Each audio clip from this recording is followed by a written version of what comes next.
नमस्कार, मैं हूं आपके साथ निशु शर्मा। चलिए शुरुआत करेंगे बुलेटिन की बड़ी खबर के साथ, जहां प्रधानमंत्री नरेंद्र मोदी का 2 अगस्त को वाराणसी दौरा रहने वाला है। काशी को 2200 करोड़ रुपए की सौगात प्रधानमंत्री नरेंद्र मोदी देते हुए नजर आएंगे। प्रधानमंत्री 14 परियोजनाओं का लोकार्पण इस दौरे के दौरान करेंगे। 38 नई परियोजनाओं का शिलान्यास करेंगे। 2 घंटे तक काशी में रहेंगे। जनसभा में 50,000 से ज्यादा लोगों के आने की संभावना जताई गई है। प्रधानमंत्री जनसभा से किसान निधि भी जारी करेंगे। दाल मंडी चौड़ीकरण परियोजना भी इसमें शामिल है। कड़ी सुरक्षा के बीच तैयारियां इस समय जोरों पर चल रही हैं और ऐसे में प्रधानमंत्री नरेंद्र मोदी का जो काशी दौरा है, 2 दिवसीय काशी दौरा रहने वाला है, जिसको लेकर तैयारियां इस समय जोरों शोरों पर चल रही हैं। आपने देखा सीएम योगी आदित्यनाथ भी पहुंचे थे, उनकी ओर से भी तैयारियों का जायजा यहाँ पर लिया गया। 2 दिन तक वाराणसी में रहे और ऐसे में प्रधानमंत्री नरेंद्र मोदी का इंतजार किया जा रहा है जब अपने संसदीय क्षेत्र वो पहुंचेंगे। और ऐसे में हर बार की तरह करोड़ों की सौगात, 2200 करोड़ रुपए की परियोजनाओं का शिलान्यास और लोकार्पण प्रधानमंत्री नरेंद्र मोदी के हाथों होने वाला है। तो विकास के मद्देनजर भी ये दौरा काफी ज्यादा महत्वपूर्ण।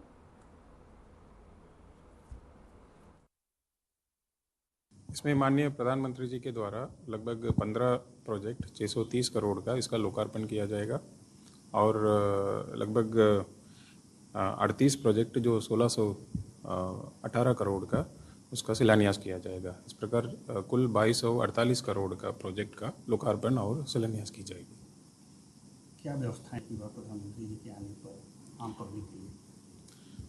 अब की बार ये बनौली जो क्षेत्र में ये प्रस्तावित है, उस क्षेत्र में इसके पहले कोई जनसभा नहीं हुई है और जो सुरक्षा से संबंधित और अन्य जो तैयारियां हैं वो सारी तैयारियां जिला प्रशासन लगभग पूरा कर चुके हैं और वहाँ जो और व्यवस्थाएं होनी चाहिए सुरक्षा की दृष्टि से और लोगों के जो आने वाले लोगों के लिए जो मूलभूत सुविधाएं हैं उसकी दृष्टि से वो सारी तैयारियां कर चुके हैं। जो प्रोजेक्ट से लोकार्पण, उसी प्रोजेक्ट्स का जो हैंडओवर की प्रक्रिया है और उनकी स्थिति उसको भी चेक करा लिया गया।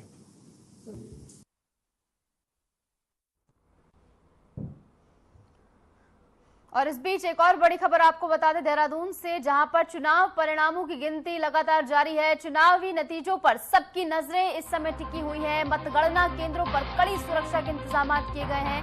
पंचायत चुनाव में बड़ा जारी है और पंचायत चुनाव में जीत का जश्न अब देखने को मिलेगा। ये बड़ी खबर हम आपको बता रहे हैं, जहां मतदान केंद्रों पर कड़ी सुरक्षा देखने को मिल रही है और इसी के साथ साथ अब वोटों की गिनती यहाँ पर हो रही है। सभी प्रत्याशियों की नजरें खासकर चुनाव परिणामों पर टिकी हुई हैं। चुनावी नतीजों पर सबकी नजरें इस समय टिकी हुई हैं और जो खासकर प्रत्याशी है उनकी धड़कनें इस समय हिलोरे मारते हैं।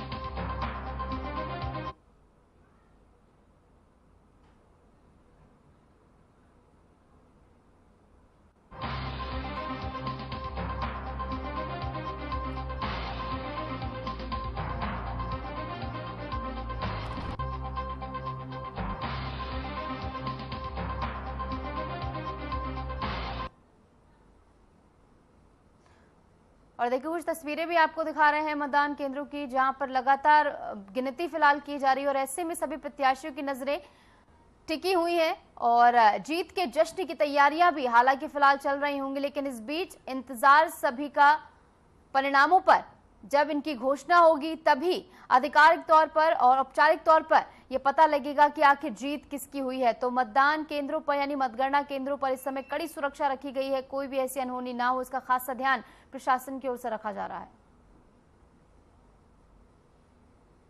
और इस बीच राजधानी लखनऊ से एक बड़ी खबर आपको बता दें, 10 अगस्त को सर्वदलीय बैठक आयोजित होगी, ये बताया गया है। कार्य मंत्रणा समिति बैठक आयोजित की जाएगी। 12 अगस्त से विधायी कार्य शुरू होगा और 16 अगस्त तक ये मानसून सत्र चलने वाला है। तो ये बड़ी खबर हम आपको बता रहे हैं, जहां 12 अगस्त से विधायी कार्य शुरू होगा और इसी के साथ साथ 16 अगस्त तक मानसून सत्र जो है वो चलने वाला है। ये बड़ा अपडेट है। राजधानी लखनऊ से बड़ी खबर आपको बता रहे हैं, जहां पर 10 अगस्त को सर्वदलीय बैठक आयोजित होगी और कार्य मंत्रणा समिति बैठक भी आयोजित होगी। 12 अगस्त से विधायी कार्य शुरू होगा और इसी के साथ 16 अगस्त तक मानसून सत्र जो है वो चलने वाला है। ऐसे में इसको लेकर भी तैयारियां इस समय जोरों शोरों पर चलते हुए। तो राजधानी लखनऊ में हलचल तेज है। यहाँ 10 अगस्त को सर्वदलीय बैठक आयोजित होगी, ये कहा गया है और इसी के साथ साथ कार्य मंत्रणा समिति की बैठक भी होने वाली है। 12 अगस्त को विधायी कार्य शुरू होगा और 16 अगस्त तक मानसून सत्र जो है वो चलने वाला है। तो ऐसे में राजधानी लखनऊ में आप हलचल देख रहे हैं। और वहीं से खबर जहां सर्वदलीय बैठक आयोजित की जाएगी 10 अगस्त का दिन इसके लिए प्रस्तावित किया गया है। 10 अगस्त को ही ये सर्वदलीय बैठक होगी जिसमें तमाम दलों के नेता जो है मौजूद रहने वाले हैं और इसी के साथ साथ कई महत्वपूर्ण विषयों पर इस दौरान चर्चा की जाएगी।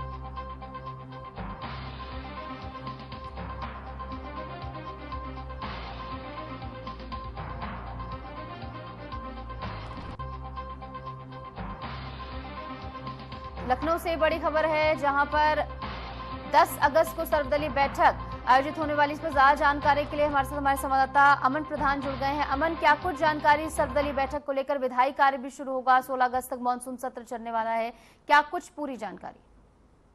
निश्चित तौर पर ये मानसून सत्र जो कि 11 अगस्त से शुरू होना है और 16 अगस्त यानी कि 5 दिन का जो पूरा ये मानसून सत्र है वो चलने वाला है। लेकिन अगर बात की जाए जो ये सत्र है वो आधिकारिक तौर पर ये 4 ही दिन का रहेगा, क्योंकि 15 अगस्त स्वतंत्रता दिवस है और शुक्रवार की छुट्टी है। यानी कि जो दिन है वो निश्चित तौर पर 5 दिए गए हैं, लेकिन जो मानसून सत्र है वो 4 ही दिन का चलेगा। निश्चित तौर पर जिस तरीके से बात की जाए, जो ये मानसून सत्र है उसमें बात की जाए, जो सत्ताधारी पक्ष है उसमें कहीं ना कहीं जो तमाम विधेयक हैं उस पर चर्चा हो सकती है। और अगर बात की जाए 10 तारीख को सर्वदलीय बैठक है जिसमें ये सभी से ये आग्रह किया जाएगा, विधानसभा अध्यक्ष के अध्यक्षता में ये सर्वदलीय बैठक होगी। उसमें साफ तौर पर ये सभी विधायकों को जो मानसून सत्र है उससे रिलेटेड सारी चर्चाएं होंगी। उसके बाद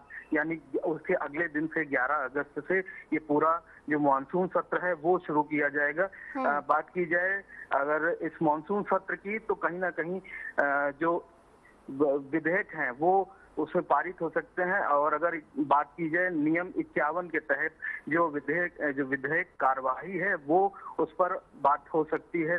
संभावित प्रश्नोत्तर जो सत्र है वो 12 और 13 अगस्त को हो सकते हैं। और निश्चित तौर पर जिस तरीके से बात की जाए, जो 14 अगस्त को जो सत्र का चौथा दिन होगा वो शायद देखा जाए तो वो अंतिम दिन माना जा सकता है, क्योंकि जिस तरीके से 15 अगस्त और 16 अगस्त को अवकाश है, उसके बाद से ये जो सत्र है उसको 14 तारीख को ही स्थगित करने की जो चर्चा है वो कहीं ना कहीं हो सकती है। वहीं अगर विपक्ष की बात की जाए तो विपक्ष ने भी कई सवाल उठाए हैं कि 4 दिन का जो मानसून सत्र है उसकी अवधि बढ़ाई जाए, क्योंकि सरकार जो प्रशासन है और कहीं ना कहीं जो आम जनमानस है, जो उनसे जुड़े मुद्दे हैं, उनके लिए चर्चा के लिए 4 दिन का वक्त, यानी कि 4 दिन में एक दिन का जो पहला दिन होगा उसमें जितने भी विधायक, चाहे वो सत्ताधारी पक्ष के हों चाहे वो विपक्ष के विधायक हो, अगर उनकी किसी कारणवश उनकी मृत्यु हो गई तो उनके लिए शोक संदेश यानी कि 11 अगस्त का जो दिन है वो पहले घंटे में ही स्थगित कर दिया जाता है।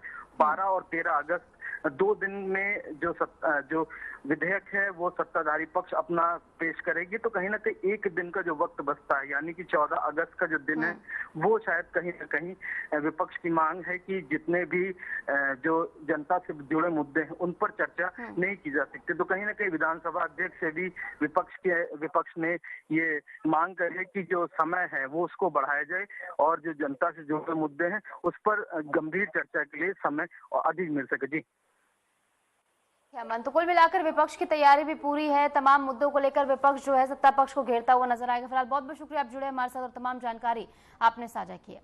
और इस बीच रुक रहे छोटे से ब्रेक के लिए, ब्रेक के बाद फौरन हाजिर होते हैं।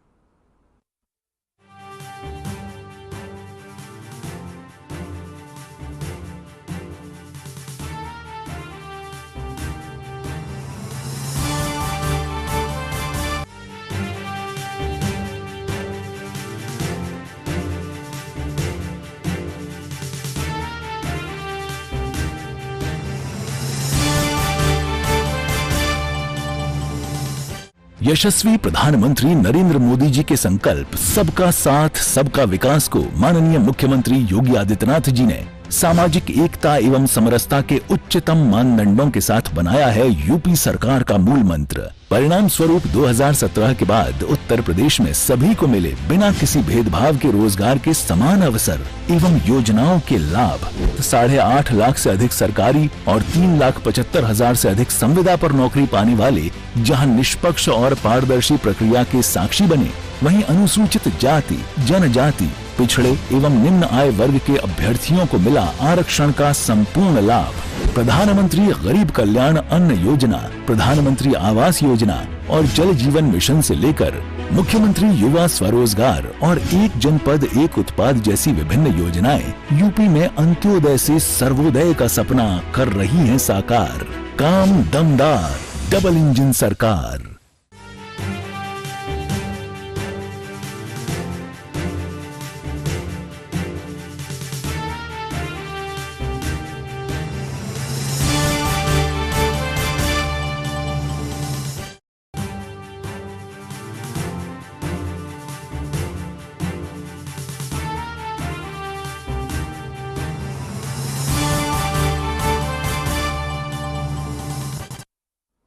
स्वागत है आपका। ब्रेक के बाद चलिए एक बार फिर से रुक करेंगे तमाम खबरों का। बड़ी खबर आपको बता दें, सीएम योगी आदित्यनाथ का चित्रकूट दौरा है। आज तुलसी मंदिर में पूजा अर्चना करते नजर आएंगे। रामचरितमानस के दर्शन करेंगे सीएम योगी और संत मुरारी बापू की कथा में भी शिरकत करेंगे। गोस्वामी तुलसीदास प्रतिमा का अनावरण करेंगे। परमानंद आश्रम विद्यालय कार्यक्रम में होंगे शामिल बतौर मुख्य अतिथि। और दोपहर 1 बजे कृषि विज्ञान केंद्र भी पहुंचने वाले हैं। लखनऊ के लिए 1:35 पर रवाना होंगे सीएम। तो पूरी टाइमलाइन और डे प्लान हमने आपके सामने रखा कि किस तरीके से आज सीएम योगी आदित्यनाथ का दौरा रहने वाला है, जहां पर कई सारे महत्वपूर्ण कार्य उनके हाथों आज होने हैं। सबसे पहले पूजा अर्चना करने के लिए पहुंचेंगे चित्रकूट, उनका यह दौरा, जहां पर सबसे पहले पूजा अर्चना करेंगे। उसके बाद तुलसीदास मंदिर में पूजा अर्चना करने के बाद वो तमाम अन्य कार्यक्रमों में शामिल होने पहुंचेंगे। रामचरितमानस के दर्शन भी सीएम योगी आदित्यनाथ करेंगे।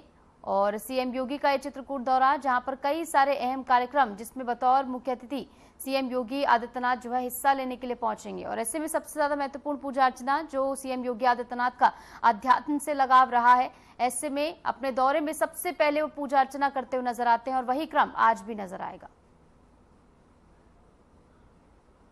राष्ट्रीय राजधानी दिल्ली की मुख्यमंत्री रेखा गुप्ता ने ऐलान किया है कि गुरु तेग बहादुर जी के 350वें शहादत वर्ष के उपलक्ष्य में दिल्ली सरकार पहली बार विशाल स्तर पर आयोजन करने जा रही है। यह आयोजन नवंबर महीने में 3 दिवसीय भव्य कार्यक्रम के रूप में लाल किले पर आयोजित किया जाएगा। इस ऐतिहासिक पहल के तहत सांस्कृतिक प्रस्तुतियां और संगोष्ठियां, प्रदर्शनी और श्रद्धांजलि सभाएं आयोजित की जाएंगी। बता दें कि राष्ट्रीय राजधानी दिल्ली सरकार का ये कदम गुरु तेग बहादुर जी की विरासत को नई पीढ़ी तक पहुंचाने की दिशा में एक महत्वपूर्ण कदम भी माना जा रहा है और सराहनीय प्रयास ये है। गुरु तेग बहादुर जी एक शख्सियत जिसने देश धर्म के लिए बहुत किया और उनका 350वां शहादत वर्ष, उसको मनाने का, जन जन तक पहुंचाने का संदेश काम पहली बार दिल्ली सरकार करने वाली है। नवंबर माह में 3 दिवस का बड़ा आयोजन लाल किले पे करने का कार्यक्रम दिल्ली सरकार प्लान कर रही है, जिसमें दिल्ली के हर निवासी को जोड़ा जाएगा। गुरु साहब के बारे में जितना ज्यादा युवा, बच्चे, हर व्यक्ति जाने, उसका प्रयास किया जाएगा। अलग अलग कार्यक्रमों के माध्यम से जनता को उसमें जोड़ा जाएगा और भव्य आयोजन दिल्ली सरकार करेगी।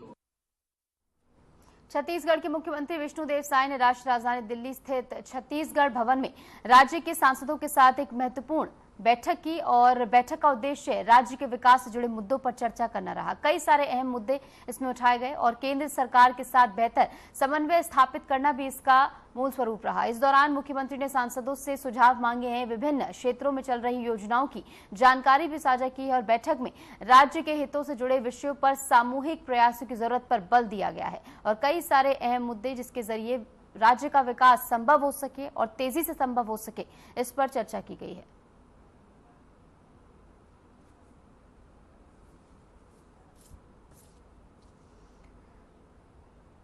सीएम विष्णुदेव साय ने बैठक की, जिसमें तमाम सांसद बैठक में मौजूद रहे और राज्य के विकास से जुड़े तमाम मुद्दों पर इस दौरान चर्चा की गई। उसी के साथ सीएम ने सुझाव भी मांगे हैं, जो योजनाएं चल रही हैं उसको लेकर जानकारी भी साझा की है।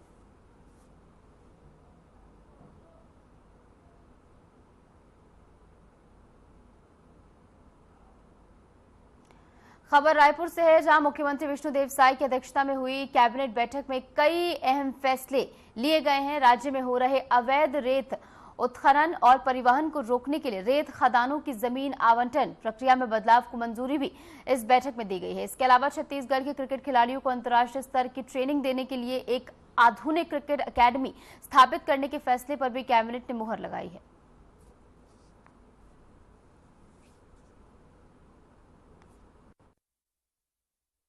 एक अन्य महत्वपूर्ण निर्णय में मंत्रिपरिषद ने तय किया कि कृषि भूमि के बाजार मूल्य दरों के निर्धारण में छत्तीसगढ़ शासन के वाणिज्य कर पंजीयन विभाग के प्रस्ताव का मंत्रिपरिषद द्वारा अनुमोदन किया गया, जिसके तहत ग्रामीण कृषि भूमि के बाजार मूल्य की गणना के लिए 500 वर्ग मीटर तक के भूखंड की दर को समाप्त करते हुए संपूर्ण रकबा की गणना हेक्टेयर दर से की जाएगी। भारतमाला परियोजना और बिलासपुर के अरपा भैंसा झार में जिस प्रकार की अनियमितताएं सामने आई थी, उनसे बचने के लिए यह व्यवस्था मददगार होगी। इसी तरह ग्रामीण क्षेत्र की परिवर्तित भूमि का मूल्यांकन सिंचित भूमि के 2.5 गुना करने के प्रावधान को विलोपित करने के साथ ही शहरी सीमा से लगे ग्रामों की भूमियों और निवेश क्षेत्र की भूमियों के लिए वर्ग मीटर में दरों का निर्धारण किया जाएगा। मंत्रिपरिषद की बैठक में छत्तीसगढ़ स्टेट क्रिकेट संघ CSCS को नवा रायपुर अटल नगर के सेक्टर 3 ग्राम परसदा में क्रिकेट अकादमी की स्थापना के लिए 7.96 एकड़ भूमि आवंटित किए जाने के प्रस्ताव को स्वीकृति दी गई। और इस बीच रुकना एक और छोटे से ब्रेक के लिए, लौटेंगे कुछ ही देर में।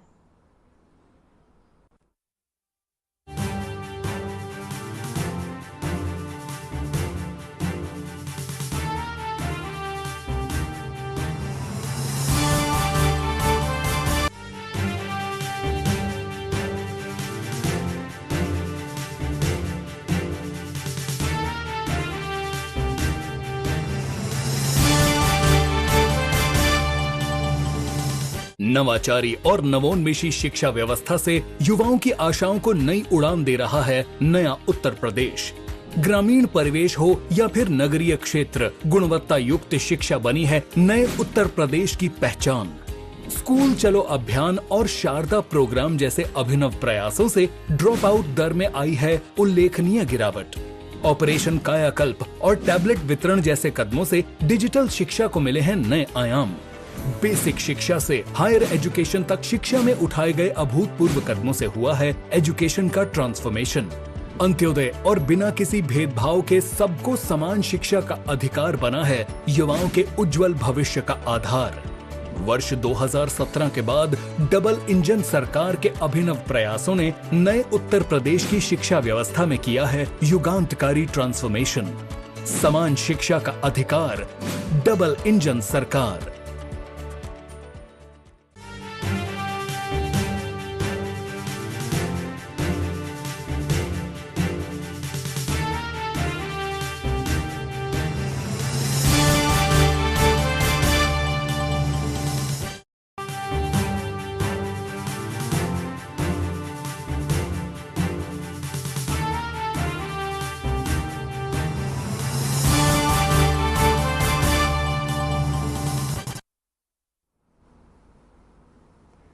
स्वागत है आपका। ब्रेक के बाद चलिए एक बार फिर से रुख करेंगे तमाम खबरों का। मुख्यमंत्री मोहन यादव ने भोपाल में भाजपा संगठन की अहम बैठक की अध्यक्षता की। इस बैठक में प्रदेश पदाधिकारीगण, संभाग प्रभारी, मोर्चा के प्रदेश अध्यक्ष, जिला प्रभारी और जिला अध्यक्षों ने भाग लिया। बैठक का उद्देश्य संगठनात्मक गतिविधियों की समीक्षा और आगामी रणनीतियों पर विचार विमर्श करना था।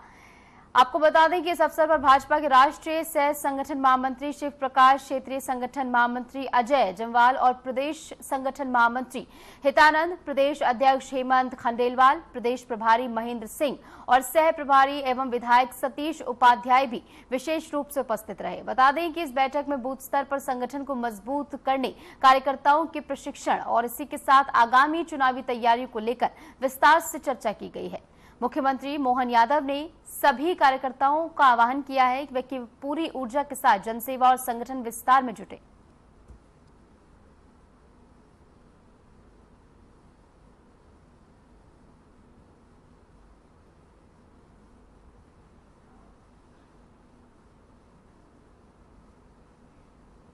उत्तराखंड के मुख्यमंत्री पुष्कर सिंह धामी ने बागेश्वर में एक मासूम बच्चे की चिकित्सा में लापरवाही के चलते हुई मौत को अत्यंत पीड़ादायक और दुर्भाग्यपूर्ण बताया है। मुख्यमंत्री ने इस मामले को गंभीरता से लेते हुए एक्स पर पोस्ट किया और अपनी संवेदनाएं व्यक्त उन्होंने की हैं और इसी के साथ प्रशासन को कड़ी कार्रवाई के निर्देश भी उनकी ओर से दिए गए हैं। सीएम धामी ने लिखा कि प्रथम दृष्टया ऐसा प्रतीत होता है कि कतिपय स्तर पर अधिकारियों और कर्मचारियों द्वारा अपने कर्तव्यों के निर्वहन में लापरवाही बरती गई है। उन्होंने स्पष्ट किया कि इस अत्यंत संवेदनशील प्रकरण को संज्ञान में लेते हुए कुमाऊं आयुक्त को तत्काल जांच के आदेश दिए गए हैं।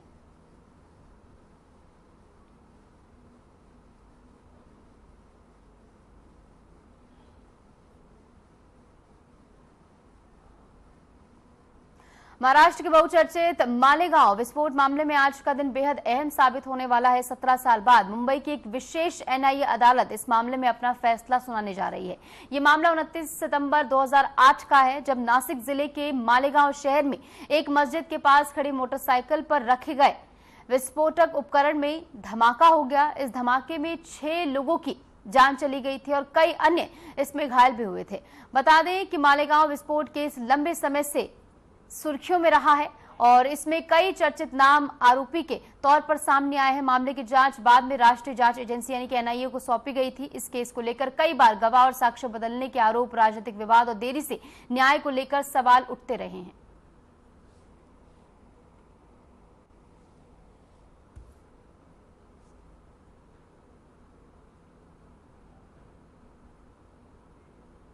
छत्तीसगढ़ के बिलासपुर जिले की बिल्हा नगर पंचायत ने स्वच्छता के क्षेत्र में नया कीर्तिमान रच दिया है। स्वच्छ सर्वेक्षण 2024-25 के परिणामों में बिल्हा ने देश भर के 20,000 से कम आबादी वाले शहरों की श्रेणी में पहला स्थान प्राप्त किया है। ये उपलब्धि न केवल नगर पंचायत प्रशासन की मेहनत और जन सहभागिता का परिणाम है, बल्कि स्वच्छता को लेकर स्थानीय लोगों की जागरूकता और प्रतिबद्धता को भी दर्शाता है। नगर पंचायत के प्रयासों में नियमित कचरा संग्रहण, ठोस अपशिष्ट प्रबंधन, साफ सफाई अभियान, सार्वजनिक शौचालयों की स्थिति में सुधार और हरित क्षेत्र को बढ़ावा देने जैसे कदम शामिल रहे।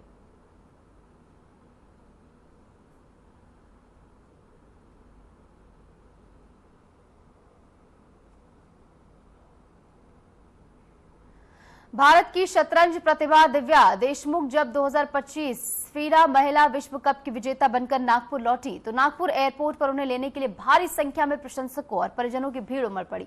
ढोल ताशों के साथ उनका भव्य स्वागत किया गया और पूरा माहौल गौरव और खुशी से भर गया। एयरपोर्ट पर मीडिया से मुखातिब होते हुए दिव्या ने अपनी भावनाएं साझा करते हुए कहा कि मैं बहुत खुश हूं, मेरे को बहुत अच्छा लग रहा है ये देखकर कि इतने सारे लोग यहाँ आए हैं तो मेरा दिल खुश हो गया है। अपनी ऐतिहासिक जीत का श्रेय उन्होंने अपने परिवार और कोच को देते हुए कहा कि मैं इसका श्रेय मेरे माता पिता, बहन और पूरे परिवार तथा मेरे कोच राहुल सर को देना चाहूंगी।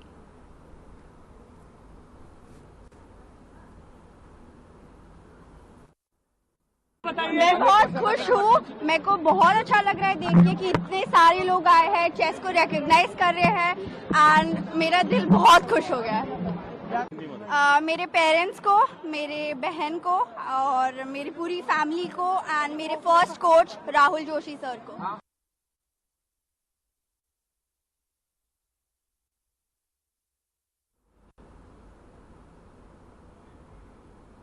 आस्था और श्रद्धा का प्रतीक श्री बूढ़ा अमरनाथ यात्रा अपने तीसरे चरण में पहुंच गई है। यात्रा का तीसरा जत्था आज पुंछ पहुंचा, जहां प्रशासनिक अधिकारियों और स्थानीय लोगों ने यात्रियों का स्वागत किया है। आपको बता दें कि गुलदस्तों, ढोल नगाड़ों और पारंपरिक रीति रिवाजों के साथ यहां पर भव्य स्वागत किया गया। श्रद्धालुओं की सुविधा और सुरक्षा को लेकर यहां पर कड़े इंतजाम भी प्रशासन की ओर से किए गए। विशेष व्यवस्थाएं यहां पर की गई हैं। पूरे मार्ग पर सुरक्षा के कड़े बंदोबस्त हैं, जबकि स्थानीय लोग यात्रियों का गर्मजोशी से स्वागत कर रहे हैं और इसी के साथ पूरा वातावरण इस समय भक्ति और भाईचारे से सराबोर नजर आ रहा है।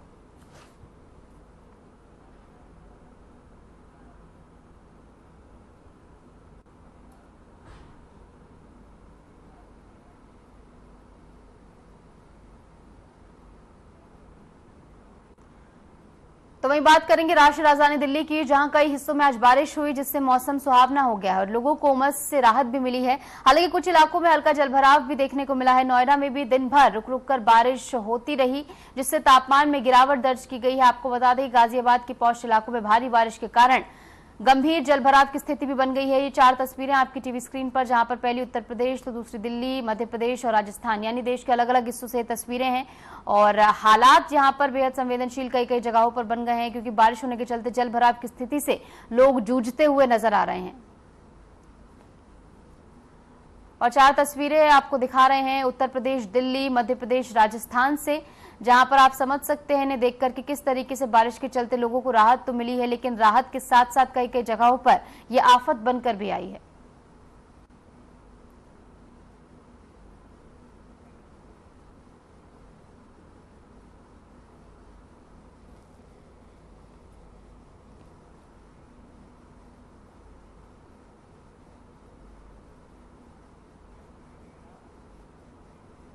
और फिलहाल के लिए हमारे इस खास बुलेटिन में इतना ही। नमस्कार।